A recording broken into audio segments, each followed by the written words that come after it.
This ideal standard for a quote ballerina is not possible for so many people. And it is so disheartening. And the amount of messages and stories I've heard from people about things that were said to them, oh, you have back fat. Oh, your legs don't fit into fifth position. Or, it's horrible. It's horrible. And you get rid of so many dancers, so many beautiful dancers, solely based on how their legs look in fifth position. Like, I've had people in my life be told, well, you don't have tutu legs. I can't put you in a tutu because I don't want people to see your legs. So it's just like, really? Really? So, and I was on another podcast a while ago. Now it was a panel discussion about body image and mental. And Josh Spell, he's a former dancer at P&B. I will never forget him saying this. He said, the ideal for the ballerina is a sylph and this like foreign creature who's in the sky, or this Willy, like from Giselle. He was like, they're dead. Why are women having to strive to look dead? And I remember being like, yeah, like that's good. Like what? Like who decided this? Why is that the ideal?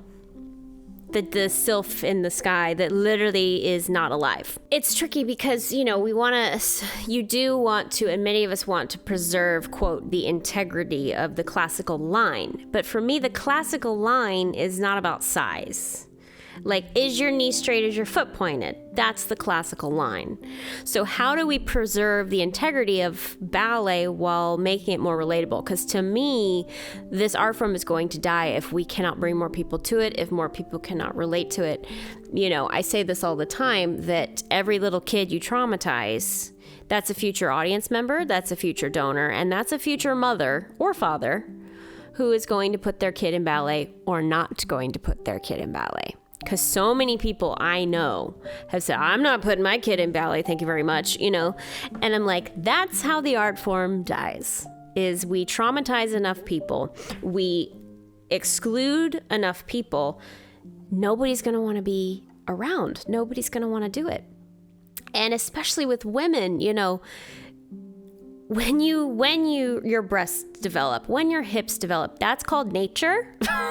And so I see, men have their own issues, and many, many male dancers have had their share of body image issues. But when a little boy is in ballet and suddenly becomes a man, it's like, oh, he's a man now. Look at him. When a woman is in ballet and she becomes a woman, it's like, oh, she's becoming a woman. What are we going to do? This isn't good.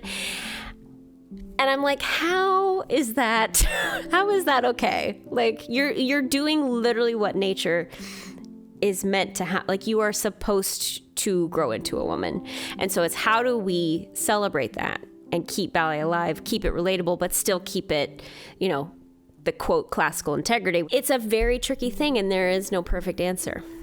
I think a lot of the ballet staff and the people in charge of ballet, just like I was saying about myself earlier, my identity was a dancer first and a human second.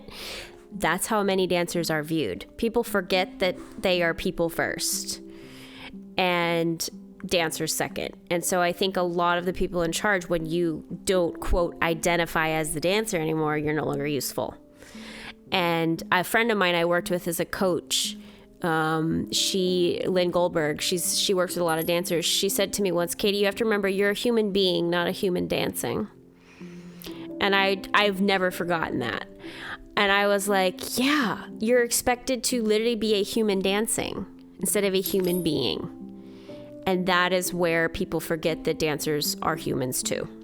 For you, going through that healing period, how was that, stopping dancing? At first, it was very difficult. I had a couple of very dark days. I don't talk about it much, but I remember standing at the top of my parents' stairs going, what if I just threw myself down these stairs? And then shortly thereafter, I remember thinking, no. I have to have gone through this for a reason.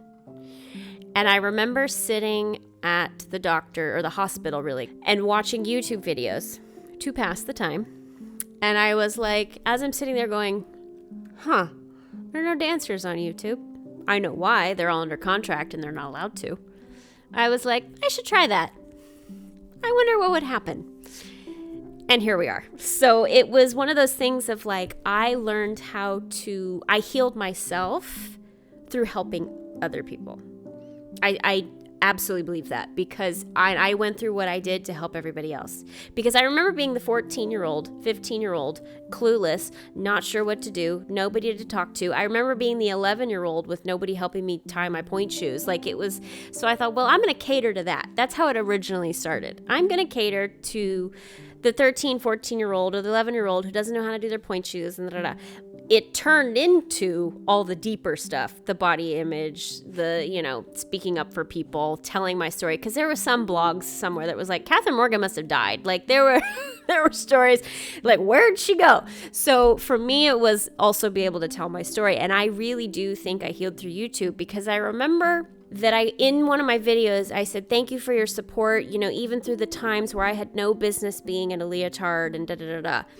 And I look back at that now, and I realized I wasn't actually fully healed because I said that.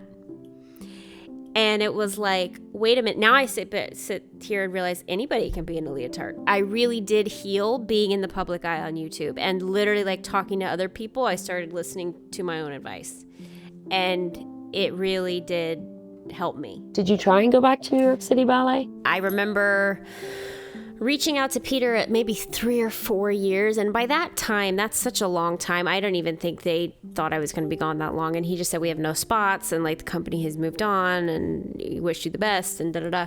And I think like secretly I was fine with it, because I had started YouTube. I had started to kind of figure it out a little bit. I started YouTube in 2014 after I left that summer in 2012. So I had started it. And then, yes, part of me did try and dance. Like, I desperately wanted to be back in a company. I freelanced a lot, but I never felt like I got back to that self.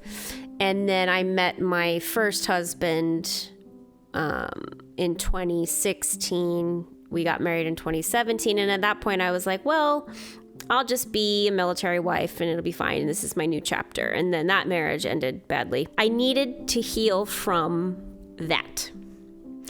And so I started going back into the studio for me, not to prove a point, not for validation, because up until that point, it was like, look at me, I can still do this, I can still do this, I can still do this.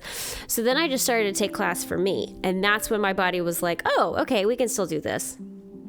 So I wasn't going for validation that it started to work. And then I did get back in shape enough to join Miami City Ballet as a soloist, which was insane to me that I was gone for essentially 9 years, but it was 7 years.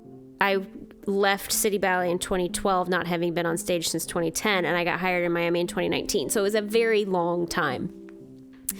And so that just felt like, oh, I'm back. I'm back on stage. This is where I'm meant to be. It took me a long time to get here. This is where we are.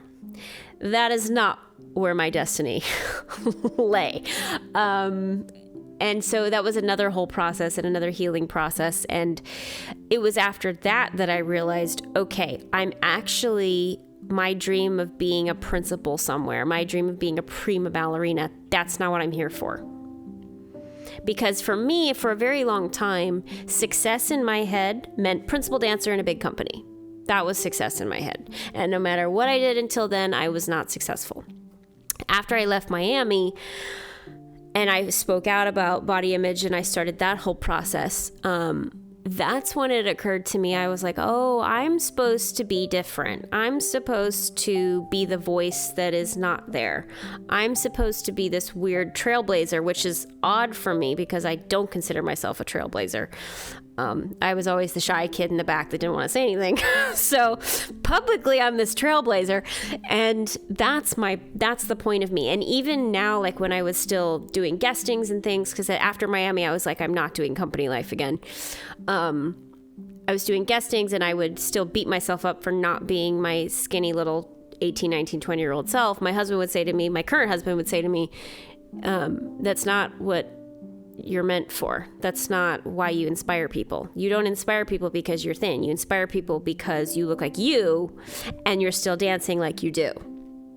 And because he was a dancer too. So that's when it was sort of like, okay, then I started to slowly pivot. I had a lot more to heal from. And even now in the last couple of years, I realize I have ballet burnout and things like that and teaching burnout, but really the point of me is to still be the voice and to still open the world up to ballet and to still, do it in my way. Weirdly, I'm good at speaking. I'm good on camera. And so now I've realized, wait, that is my purpose.